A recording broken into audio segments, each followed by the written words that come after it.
बार्शी संचारच्या मिळून साऱ्याजणीमध्ये आपलं स्वागत। अहिल्या देवीची गावी थोरवी, नतमस्तक व्हावे चरणी। अहिल्या देवीची गावी थोरवी, नतमस्तक व्हावे चरणी। चतुर पराक्रमी थोर धुरंधर, चतुर पराक्रमी थोर धुरंधर, त्यांच्या स्मृतींचा व्हावा जागर, व्हावा जागर। नमस्कार।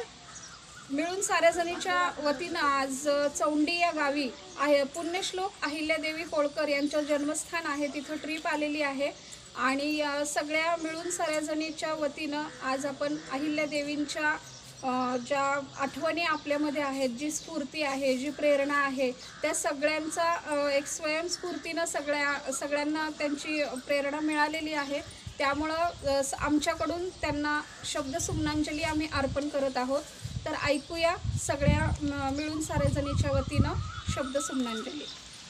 31 मे 1725 साली अहमदनगर जिल्ह्यातील चौंडी या गावी मराठी वतनदार माणकोजी शिंदे आणि सुशीलाबाई यांच्या पोटी धनगर समाजात अहिल्यादेवींचा जन्म झाला।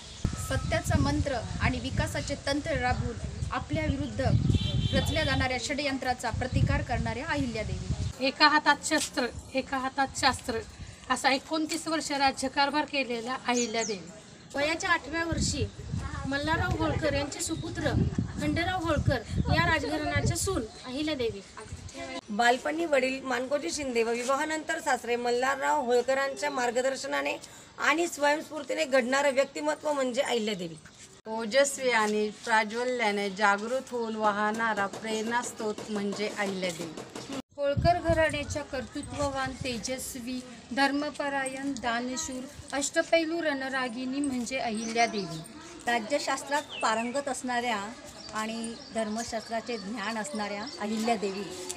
महान शिवभक्त, शिवमंदिराचा जीर्णोद्धार करणाऱ्या अहिल्यादेवी। बुद्धिचातुर्य आणि उत्तम निर्णय क्षमता असणाऱ्या देवी। काशी विश्वनाथ, परळी वैजनाथ, सोरटी सोमनाथ यांसारख्या अनेक ठिकाणच्या दगडी बांधकामाचे मंदिर, नदीवरील घाट, धरणे, अन्नछत्र, धर्मशाळा बांधणाऱ्या अहिल्यादेवी। न्यायदेवता, राज्यकर्ता, शिवभक्त अहिल्यादेवी। प्रजेचे कल्याण करणाऱ्या अहिल्यादेवी। अहिल्यादेवींचा मृत्यू 17 ऑगस्ट 1795 साली झाला।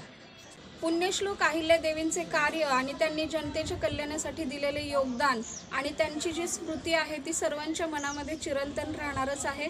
त्यांची महती गावी तेवढी थोडीच आहे। अशा या अहिल्यादेवींच्या जन्मस्थळी चौंडी या गावी मिळून साऱ्याजणी ग्रुप आलेला आहे आणि इथल्या खूप ठिकाणाला भेटी दिलेल्या आहेत। त्याची सविस्तर माहिती आम्ही देणारच आहोत आणि सगळ्या आमच्या मैत्रिणींच्या वतीनं त्यांना ही शब्दसुमनांजली आम्ही अर्पण करत आहोत। धन्यवाद।